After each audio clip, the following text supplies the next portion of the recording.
Good evening, and welcome to yet another episode of Globetrot to Cinema. Once again, we'll be doing an episode about the Norwegian cinema. This time we'll be digging deeper into the filmography of Arne Skouen, a director we have already covered in the previous Norwegian episode. So be sure to check that one out before or after having watching this one. I'm the host and the creator of this show, Jens Aksel Takle. With us, we have a previous guest panelist, Ole Fossås. Welcome back. Hello, thanks. And also, we couldn't do this without our dear professor, Gunnar Iversen. And a pleasure to have you back with us, Gunnar. Thank you, Jens. The specific subject we are going to discuss in this episode is a certain trilogy that Arne Skouen made from 1963 to 1966. And there isn't a name for it, but I guess we can call it the Child Psychology Trilogy. And the premise for this trilogy, it's more like a loose trilogy, but what all these three films have in common is that there's a man that's obsessed with helping a little girl who's always played by the director's daughter, Arne Skouen.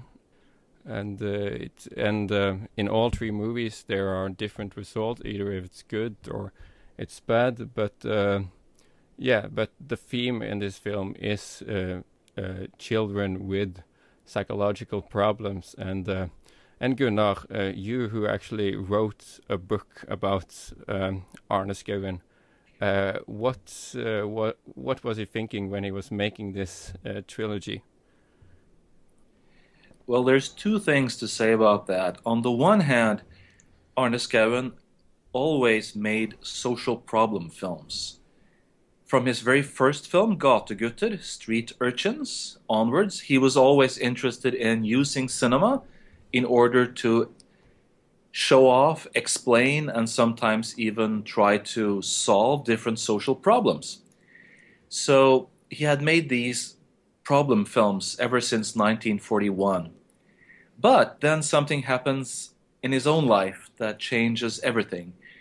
His second child was an autistic girl, and this made him realize that even Norway, on the verge of becoming like an affluent society, did not have any normal strategies for dealing with children with mental disorders or autism or any other type of thing.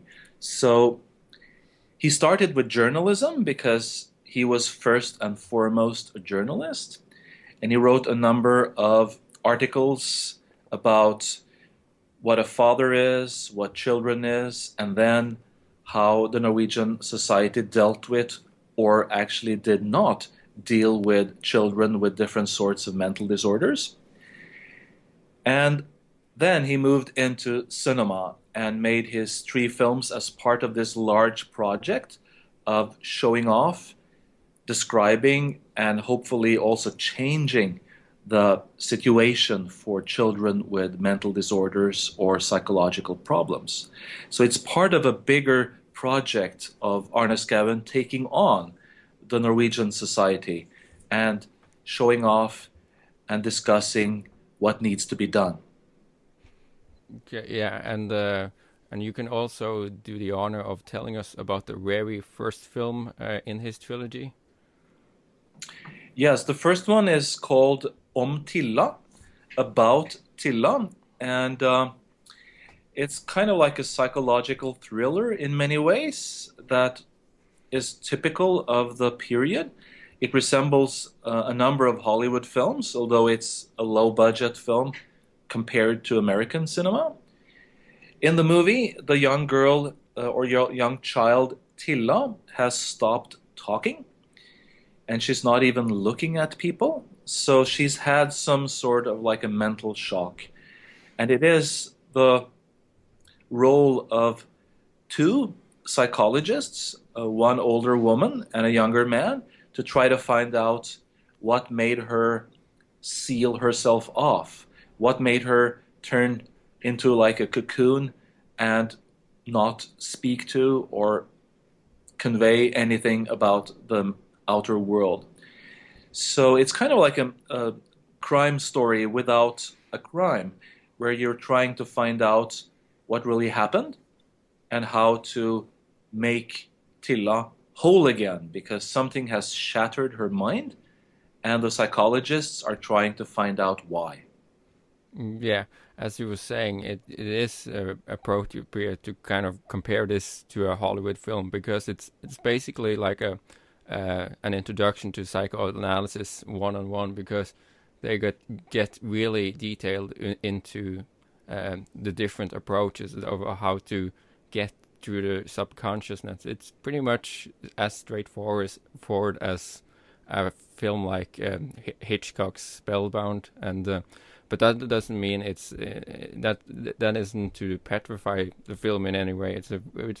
I think it's a that Tilla is a pretty well-crafted movie in many ways, although it can kind of get a little too theatrical, although as we are going to see through this through the trilogy, that is kind of the approach that the male character is always trying to do, is trying to stage the problem in a theatrical way in order to explain as much as possible to the audience. But it uses some standard words that are common in psychoanalysis, but it's more like a explanation of what psychotherapy is and how cumbersome and how time-consuming it is to work not only with children but with anybody with some sort of psychological disorder. So it uses the word subconscious, but in the film it's a different sort of approach to the mysteries of the mind. I totally agree though with the theatricality, but that is also linked to this specific genre or type of films, because when you have this type of idea cinema that I usually call it, like a social problem drama, then you have to illustrate and you have to show it off. So they often use theatrical sequences or theater as a metaphor for what you can't see, what goes on inside the people's minds. Of course, then there's three different forms of theatricality in these three films, but it still is, even though it's from '63, so it might look a little heavy-handed to us today, it still is fairly advanced, especially coming in the '60s. It is a fairly advanced film also in an international context. I think also when it comes to the theater, there are scenes that are staged like theater, which work as a method to create a safe space for this girl to express her, or like try to explain her how she's seeing things in a non-threatening world. That I think Skouen is making an argument for theater being helpful in that sense, that drama and theater could be helpful tools for in treatment or in trying to get these like in Tilla to get her to speak, basically. Exactly, it can illustrate the differences between psychoanalysis, which is the talking cure, right, and psychotherapy, where you're acting out stuff with your own bodies or with props. Like there's different props that go through all of these films that have different meanings, like a little turtle, for example. So I totally agree. It's a safe space for Tilla to show off what is going on inside her head. And it also is a safe space in the sense that it's a very didactic cinema that shows off, like on the stage of the mind, what goes on and how you can cure people with different forms of disorders. I think it was rather interesting also the way Skouen uses the camera to show from her point of view with framing. For example, there are scenes which are shot reverse shot, and you see the grown adult person looking at her when she's in center, but when we see from her point of view, she doesn't have eye contact with this adult person on Tilla, and I found it very effective to. Absolutely, he sometimes lets us see through the eyes and through the mind of the main character, and sometimes we're on the outside like any normal spectator and looking at the people. So I totally agree with that. It's a very interesting way and a central strategy of linking us to the main character Tilla. Yeah, exactly. I really love that scene where the head doctor is kind of trying to find if there's still if she is really conscious, or to use her word, if she's really there or not. And she kind of have this procedure of just touching Tilla's body or doing exercise until she finally gets eye contact with her, and you have, as you were saying, this reverse shot scene where, and that's very beautifully done. And I also have to add that I really like the actress that is playing the head doctor, Wenche Foss. For our generation, she's probably best known as a old theater diva, but it's kind of amazing that to discover that she is a really talented actress that really steals the show, especially in this film. And she always have this great commentary, like the one quote she's saying while she is confronting the Tilla's mother is that I'm patient with kids but not with grown-ups. So, and she was really great in that one. Don't you guys agree?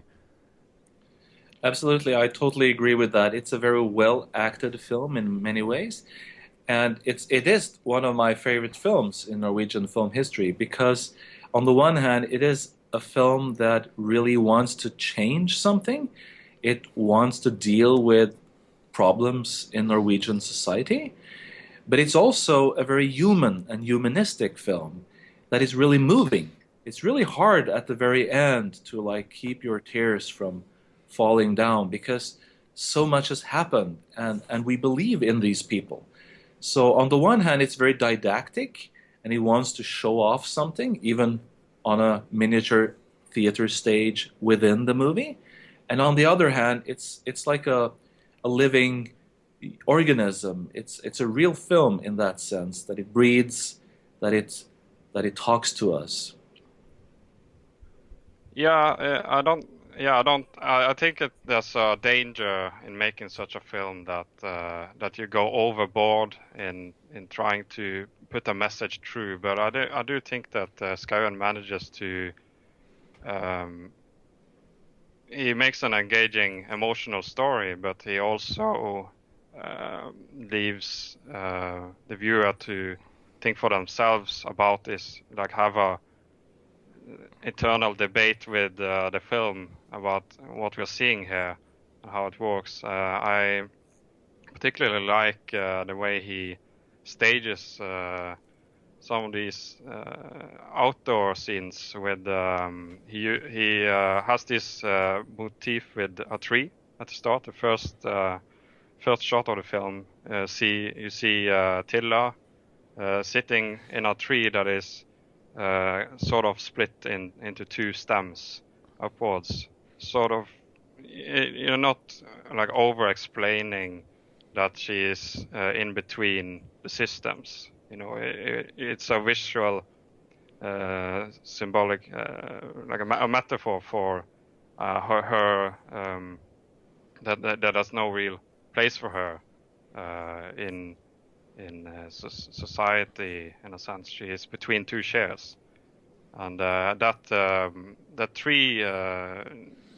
There's this tree in her from that she remembers from her childhood, which also comes back in later in the film, and then the tree with two stems split upwards gets another meaning in the sense that it's in the ending shot. There's you see this tree which is connected to her childhood and happy memories, and it's more of a triumphant in the ending in the sense that we see her find herself again after being quiet and being scared and for all this time. I think that is a good way of pointing to one of the most important things in these three films, and that is that Skouen uses symbols, and they're kind of clear. Everybody knows that they are symbols, but he doesn't explain them through and through. So they do have some secrets, or they have double meaning or ambiguity, because the tree in Om Tilla, about Tilla, is on the one hand, as you say, Ulioni, it's like the her position between sick and healthy, and between two systems. But it's also, as she says and explains, a tree that has married, and it goes back to the trauma of the in the family that she has experienced. And at the same time, a contemporary psychotherapist, Ronald Lemming, his most famous book at the time is called The Divided Self. So the tree is also a very simple symbol of her divided self. So some of the themes and some of the symbols are kind of didactic and oversimplified, but at the same time they have these ambiguities, these secrets, which makes them not too didactic, not too overly heavy-handed. Hva det? Ingenting galt. Bare se.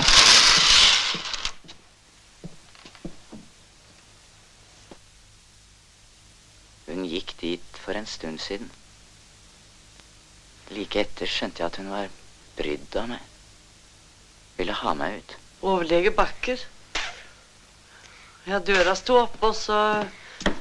I dag skal nok du innom meg, jenta. Der er det. Ser hun på noe? Ja. Men det gjør hun jo ikke mer. Ja, det har hun nok alltid gjort, når hun er sikker på at hun er alene. Hva tok hun?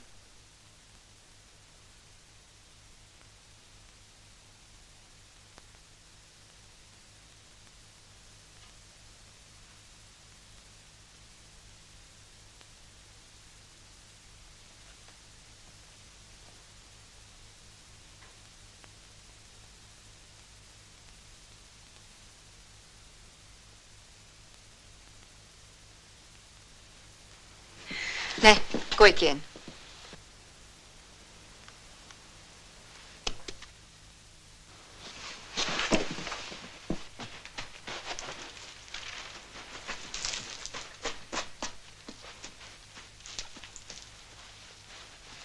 Nå er den vekk, fru Moland.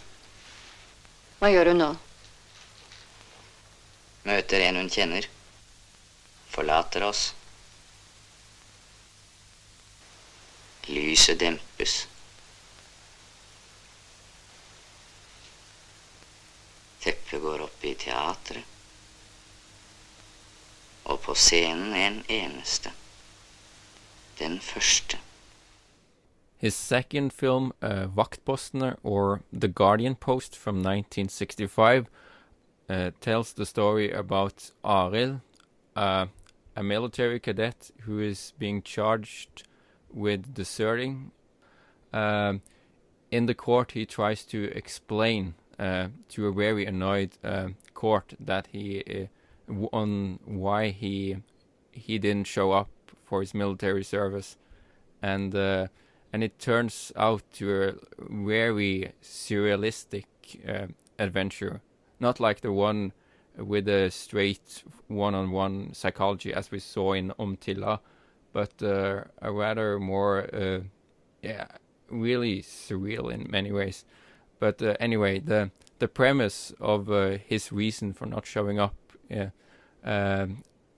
for his military service was because he was stranded in the middle of nowhere in an orphanage for autistic kids, and he feels a certain need to be there to help out these people because the personality that works there are too few people to handle all these kids. So they have until then actually drugged the kids in order to keep control of them, and that is why Arild sees the need to kind of be there to help out, because if he don't, he feels like everything is going to collapse, and that there is also the reason why he himself lost his mind, because he is so overly obsessed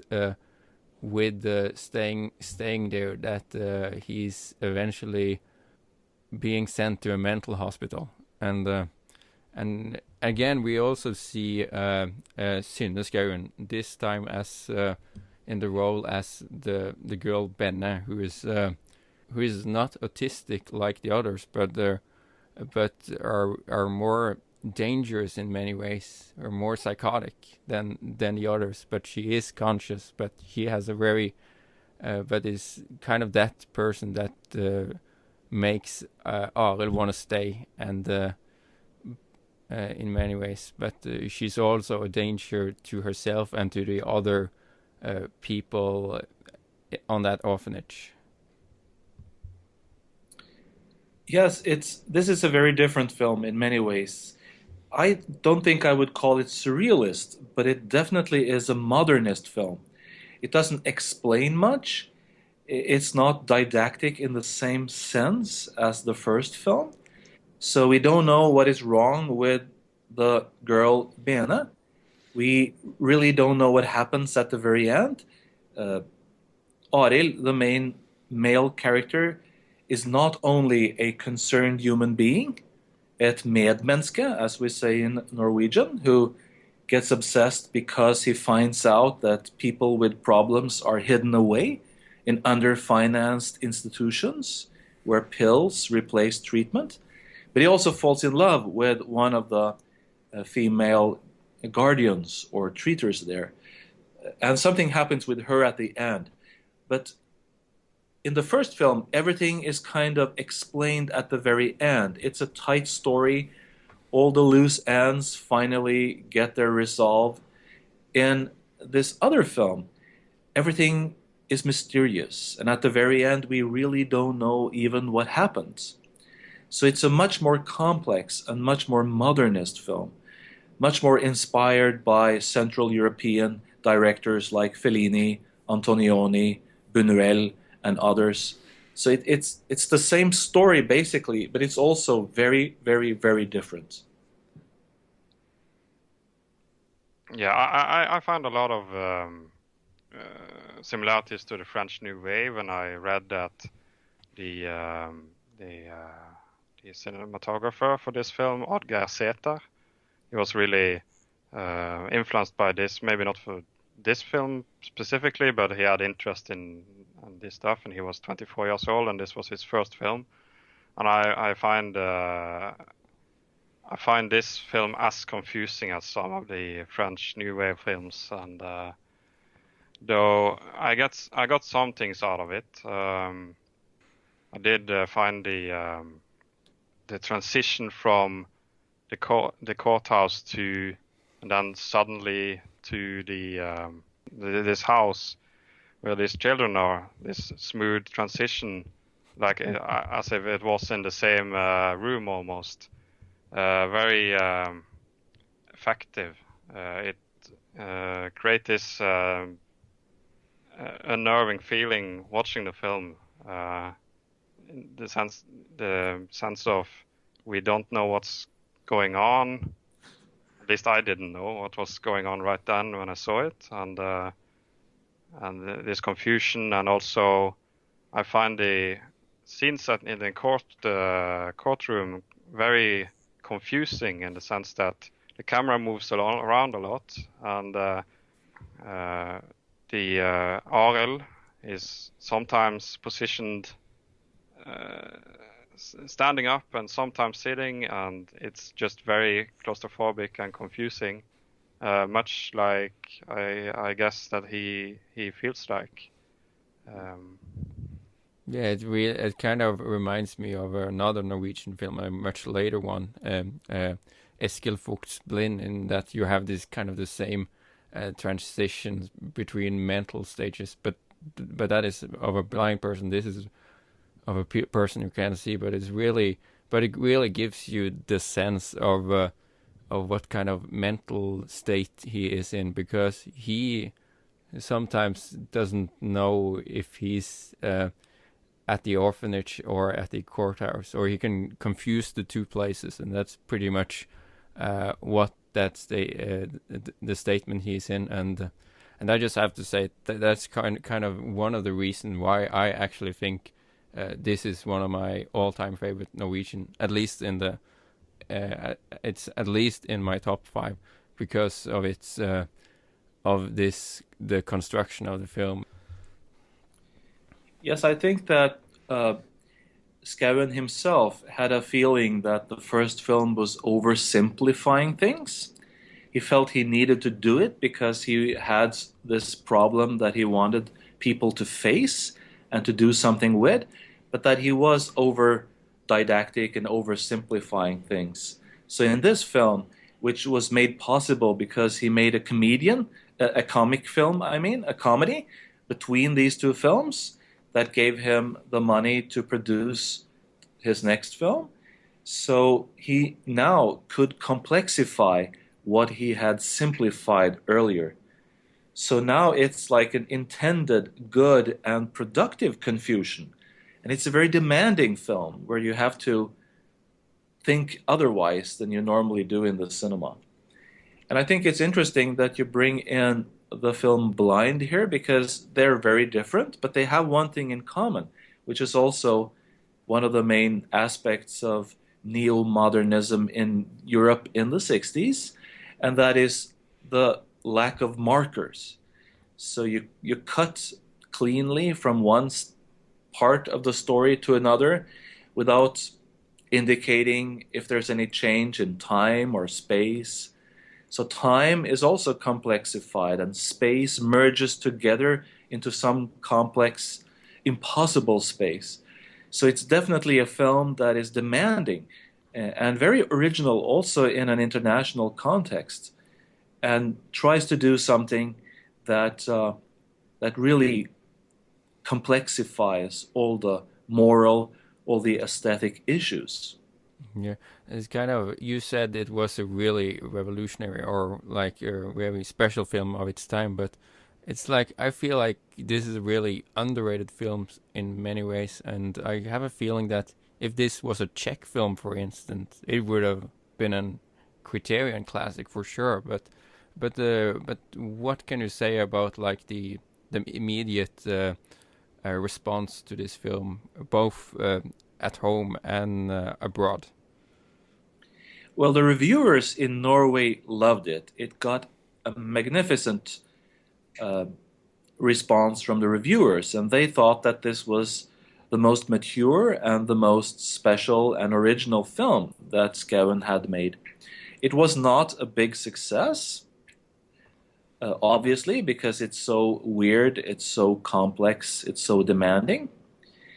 But again, like, very few of Skouen's films were seen outside of Norway, and Norwegian film was not getting any type of international attention. So I have never seen it mentioned outside of Norway, and I don't think it was even sent to any film festivals. I think it's interesting thematically, it also deals with the effects of the war as it had on people, and that is also true for Tilla, where the mother of Tilla clearly has gone through things which also affects her daughter. And in this film, there's this older guy who's at this home, Haraldsen, who is an alcoholic and has these PTSD episodes. We hear this non-diegetic action station, like these sounds from way back, and he doesn't believe that he is this war hero, Andreas. I just found it interesting that it not only deals with the kids and their mental health, but also the adults that are supposed to help these kids out. Yeah, because it seems it was very weird with that, because Haraldsen is actually recognized when he is testifying in court, and then it's the judge that recognizes him as this war hero, and and the Haraldsen himself doesn't even realize that he is the same that person, and that's kind of the truth, because the way we are getting inserted into the action of the film is when Arild is about to leave this orphanage after spending one night. He probably, for what I understood, probably stay there for a night or so, and he's supposed to go and catch a train, and he just stands there among these autistic kids that only stand still and doesn't do anything, and that's also a very alien scene, because it seems like he was just inserted there right away, and he's just wondering what the hell is going on, and it seems like most of these people don't have a background, and that's probably some of the reason why it felt all this alien, and how these people, including the main character, lost himself, because they all kind of forget about the outside world. I think also that this is really interesting, and there is definitely a link between war and the Second World War in both of these two first films. The mother of Tilla Tilla is a refugee that enters a marriage in Norway because she wants a passport and get out of a refugee camp. And the guard posts, it's a little bit more complex, but obviously both the war hero and the main character have chosen another war. They're fighting the good war, which is against the denigration of human beings. So he's deserting his post, the main character, and Haraldsen, the old war hero, has decided to continue the war, but a good war, fighting for children who are not recognized, but are hidden away somewhere because people don't want to see illness. So they're placed far away, isolated on the countryside. So he's kind of using the Norwegian obsession with the Second World War as a way of linking this to the fight against mental disorders. Yeah, and it's kind of, when I first saw this film, there was a case going on in Norway with a teenage girl that died of hunger in a cabin, and there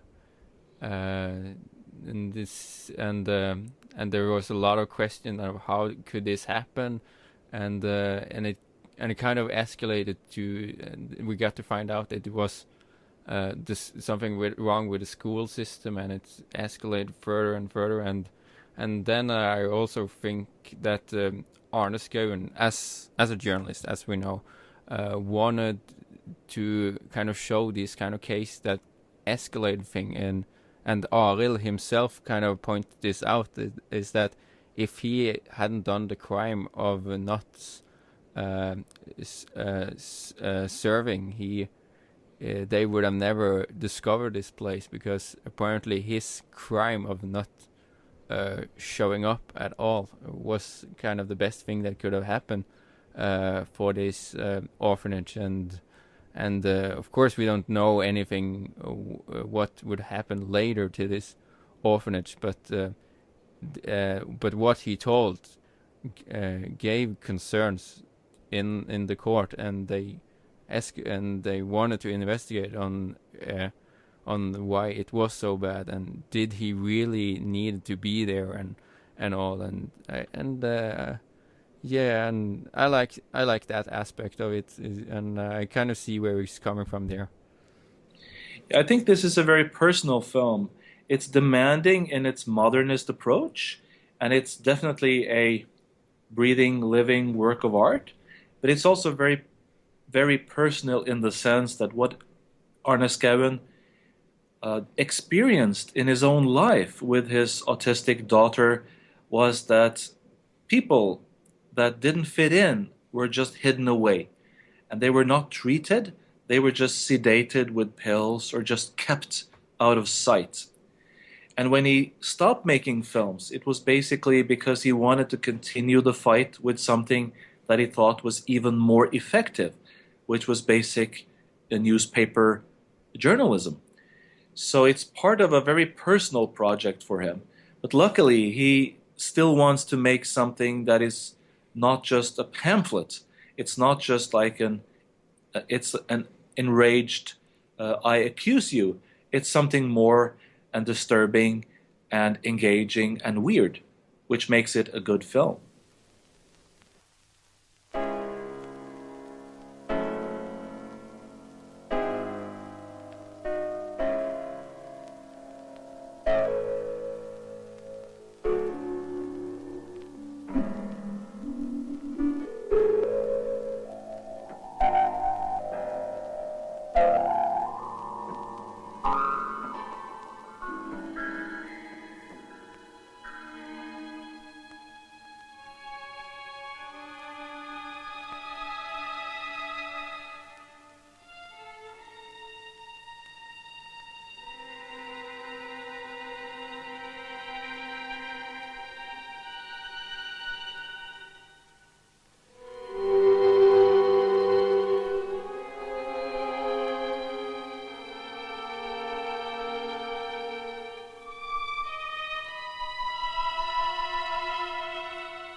Reisen til havet, I'd roughly translate it as in English to The Journey to the Sea. It's the third film in this trilogy, and again, his daughter Cine is playing a major role, this time together with Erik Bye in his first feature film movie role, I think. And I guess that's what this film is most known for, because Erik Bye was a big celebrity, well known as a TV and radio figure, a folk singer, and like Arne Skouen, he was in the Norwegian resistance movement during the war. The story of the film follows Pinne, a mentally challenged girl who has escaped this treatment home. She sees the sea as her escape, hence the movie title, and her way to freedom. She meets the truck driver Hilmar, played by Erik Bye, who offers her a lift, which she hesitantly accepts. Hilmar tries to connect with this scared and quiet girl and eventually manages to establish a bond with her, but he doesn't know at the time that she is on the run. But when his car breaks down at a truck station, he is confronted with this fact after hearing about her escape on the radio. And the movie then deals with this moral dilemma of, should he tell the police about what he knows and about Pinne or Benedicte, which is her real name, or should he help her out in some way? This is the weakest link in this chain of three films. It is a very interesting film in many ways because he replays images both in a concrete sense, images that we've seen in the two other films, but also images in the sense that they are ideas about how to deal with mental disorders, how society should function, etc. So he does some of the same things, and this is kind of a film situated between Om Tilla and the guard posts. But it is probably the weakest link in the sense that I don't really feel that this is as strong as the two previous films, and the reviewers had the same opinion. They praised Erik Bye in the main role, but they thought that it was too conventional and that it was, even though it's not conventional at all, but they felt that they'd seen stuff before like this, so they gave it a pretty low score actually. Yeah, like I agree that this is the weakest film, and I don't know if this is a bad feature of a film, but I had a problem with that. None of the characters in this film are likable at all or sympathetic at all, because either they are insane, like Pinne, the girl, or the main character Hilmar, or they are really apathic towards the main character, and when Hilmar is approaching the gas station where he tries to get a part for the broken down car, they are like, it appears that he is a regular guest, or like have been at that gas station a lot of times, because the mechanics are very like apathic towards him and really unpolite and all that, and it doesn't give you a great picture of the main character at all, because the way he kind of talks down to other people as well, and yeah, so I kind of had that problem, but what I really like about this film is that or this trilogy is that it seems to be like a down spiral. It seems to be like a down spiral in sense of institutions, is because the first one you have the institution live and well, and how it's supposed to work. It's supposed to cure you and all, and it eventually do. And in the second one, you have an institution that has sidetracked you or abandoned you, but it's still there. But here in the Journey to the Sea, there's no institution at all. And what is even more remarkable or is that Hilmar is trying to actually help the girl this time by doing the investigation work himself in order to try to find what happened to this girl or where she want to go, or by calling his son, or like it's the son from the phone that is doing the so-called investigation work. So that is kind of his approach, is to do this without the institution, and it's very interesting to see. But you also got to see the dark side of not having the institution, or like, it's not to say that this is an anarchistic universe or anything like that, but it gets you a sense of people, no matter what, trying to find the answer, even though it seems very hard at times. I totally agree with that. It's a much bleaker film and a much bleaker vision of society and people. So I totally think you put the finger on this movement in the three films towards a more desperate vision and a more critical vision of society and people. Because here there's nobody who really tries to understand, except maybe Hilmar, but he's like not a real helper in the end, even him. And of course, it also has some of the most desperate characters in the people at the gas station that you mentioned. It's one cynic, an old cynic, old tired cynic, and there's a young guy who takes advantage of girls that are escaping from this institution by seducing them sexually. So it's a much, much bleaker vision. It's harder to like it. And since we've seen films that are much more complex or much more easily likable, it is a film that kind of like doesn't really fit in. And as I said, nobody liked it in 1966 either. It was, unfortunately, not a success.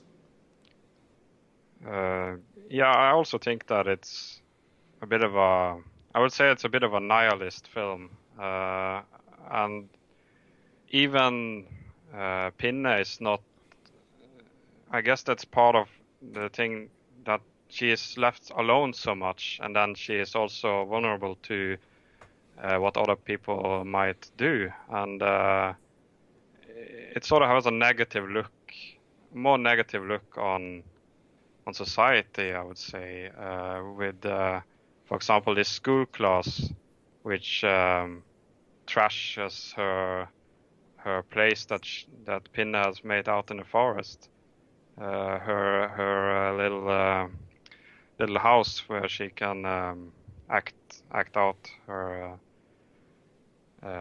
or just play, basically. She wants to play with Hilmar and asks him to play with her, but he's really escaping responsibility a lot by not only being so much away from, like, leaving her alone up in the forest, but also not reaching a decision on anything really without the push of other people.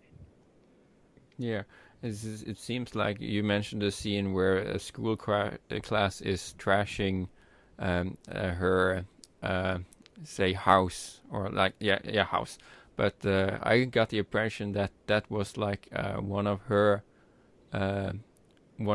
delusions, like they were trash, like she imagined people trashing her home, and it seems very surrealistic in the sense that the teacher kind of flocks the other children away without even acknowledging Pinne being there at all, and she doesn't even pick her up or like apologizing or anything. So that seems kind of strange. I didn't think that scene was meant to be real or anything like that.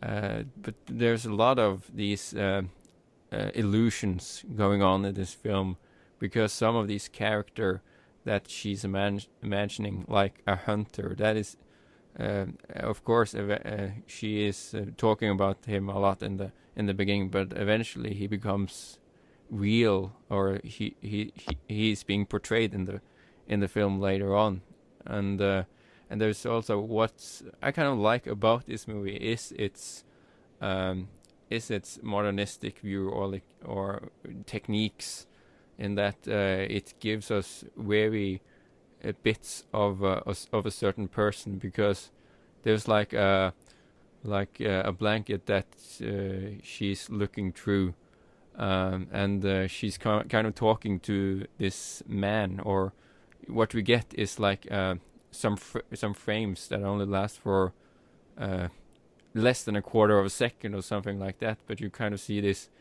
scary looking man, or like you don't know what to think of it, but you get really curious of what is happening in her past, because there's a lot of flashbacks of her past, and especially a flashback about the scene happening on the beach, where there's a house at the coast, and she kind of discovers or see a woman and a man standing in a window. Yeah, and there's also the last scene where you get a shot of the sea and the stuffed animal turtle that is lying in the floating in the sea, and I think now it's kind of the time to talk about the turtle, because that is kind of another theme that has recurred in these three films, is a stuffed turtle that is kind of important to the main characters. So, what's your take on that, the stuffed turtle? Well, I can start briefly.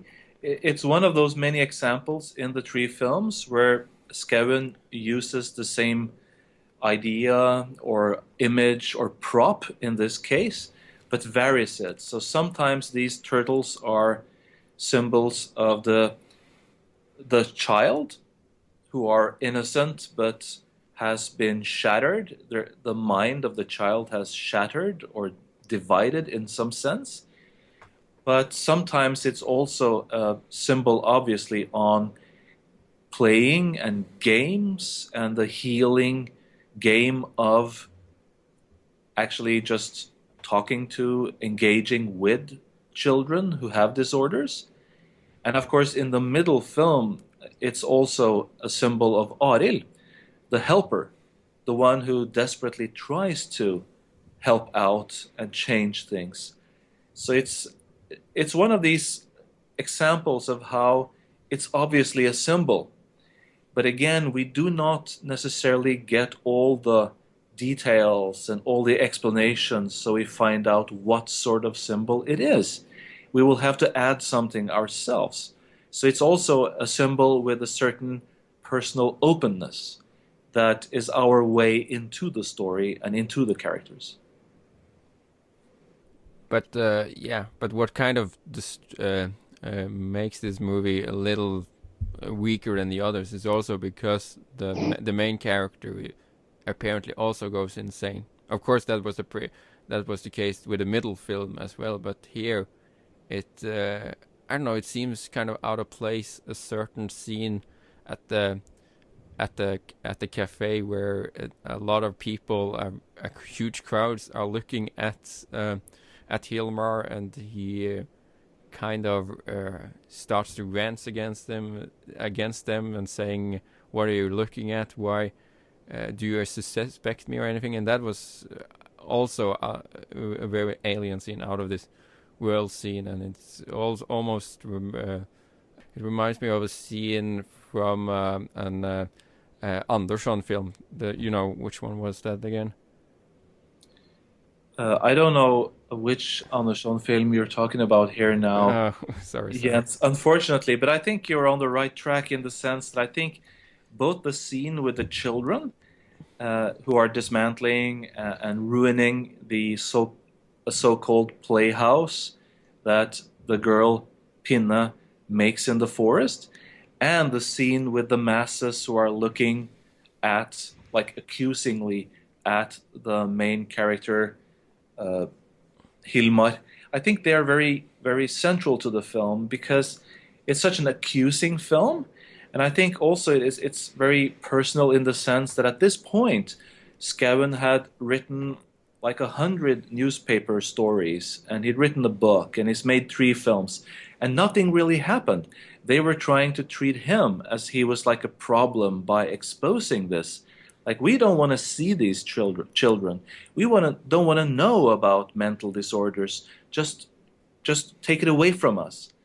So the accusing crowd and the accusing teacher is like one of these desperate moments when he's saying that, like, hey, I'm trying to change something. I'm trying to get you to see that there's something wrong, and you're giving me a hard time. Of course, it makes it hard to see the film because it's so bleak and accusatory. But I think it's kind of like central to the tone of the film. And all these cynics, all these people who are like accusing the wrong people, does have like a very great impact, I think, in the film. Nå kommer gjestene! Skynd deg, gjør deg fin, Pinne!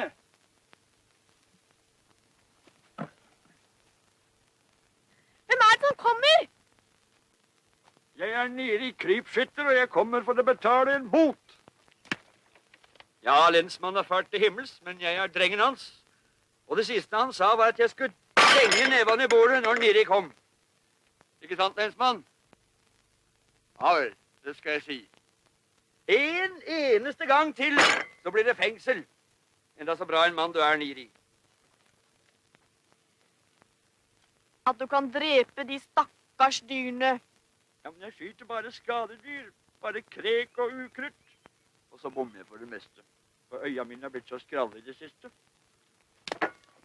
Skal han ha kake? Ikke i dag. Ut, menn.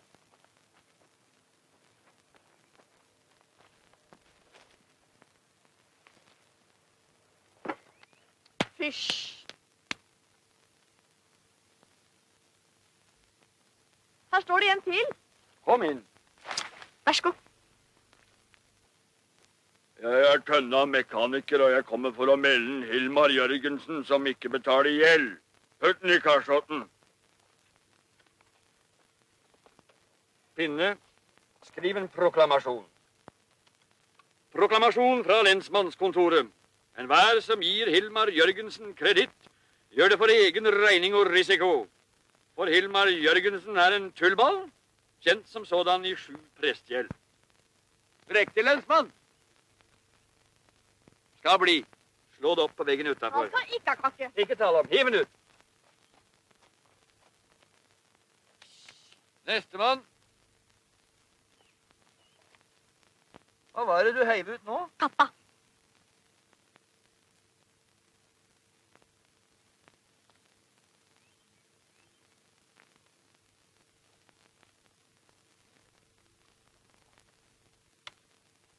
Hvem er det?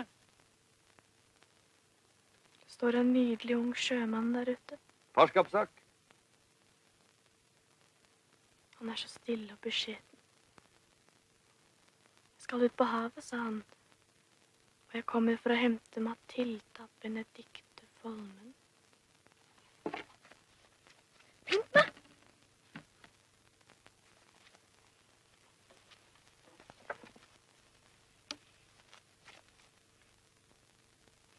Sa han noe mer? Han vet hvor jeg skal. Jeg skal til der hvor havet er fullt av telt, sa han. Telt? Ja. But as a whole, how do you how do you guys see this entire trilogy? Should it be like a trilogy that should get a wider place in the Norwegian cinema, or is it a very overlooked trilogy, so to say? I think it's these 3 films are still very relevant, and I think they should have a bigger place because still today we have this issue about, for example, the Child Protection Service and this distrust of that, and I do think that it's really relevant currently, and these films, while slower perhaps than today's films, I think they would resonate with a lot of people if they only knew about them. I totally agree, and as you guys know, and as maybe some of the listeners will know, I have written a book about Skouen where I discuss these films because I think they're among the best films made in the post-war period in Norway, and that they are equal to a lot of stuff. I think the comment that you make, Jens, that some of these films could have been in the Criterion collection if they've been made in other countries, I think that is thoroughly to the point. So these are relevant movies. We haven't dealt with these problems, but they're also living and breathing and demanding and original artworks. So they're not only pamphlets that try to take on problems in society. They're doing it by making something that is original and unconventional. And I think that is so good. And it's very seldom that you manage to balance between either just making like an artwork, or you're making a op-ed or a pamphlet or a commentary, a documentary, kind of like a thing. So these three films by Skouen should definitely be seen and heard and talked about and engaged with much more. And I think they have still a lot of secrets that modern audiences can find about and talk about. That's it for this time. If you want to know more about Arne Skouen, check out my other Norwegian episode, which also features Gunnar Iversen. I will also add a link to a site where you can buy his book about Arne Skouen in the description below, as well as a link to his book about the Norwegian film history, which has kind of become the Bible of Norwegian cinema. But beware that these books are in Norwegian. Do also check out my other exotic episodes as well. And don't forget to like and subscribe. Thank you so much for watching Globetrot the Cinema. Good night.